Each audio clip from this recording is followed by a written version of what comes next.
Hello' guys, এয়া মই আজি কোমোৰাৰ পাত দি বৰা বনাম। এয়া কেইটামান পাত ছিঙি আনিছোঁ গছৰ পৰা। এয়া ধুই মেলি ধুনীয়াকৈ লৈছোঁ আৰু ইয়াতে অলপমান চাউলৰ গুড়ি দিছোঁ, বেচন দিছোঁ আৰু বাকী মই মছলাবিলাক দিম আৰু মই বেটাৰটো ৰেডি কৰি ল'লোঁ। এয়া কোমোৰাৰ পাত দি পকৰা বনাম। এয়া এনেকৈ কৰি আৰু দিম আৰু এয়া দি দিলোঁ মই কোমৰা পাতৰ পকৰা। এয়া হৈ আছে, লাহে লাহে সিদ্ধ হ'ব। এয়া এটা চাইড হৈ গৈছে, উল্টাই দিওঁ মই।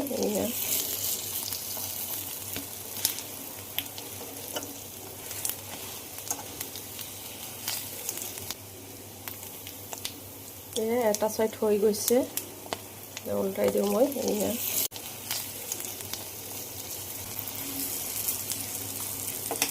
এয়া হৈ গ'ল এটা চাইড উল্টাই দিলোঁ মই।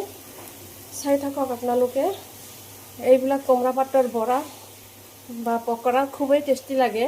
মইতো খুবেই ভাল পাওঁ, সেইকাৰণে মই আজি বনাই আছোঁ।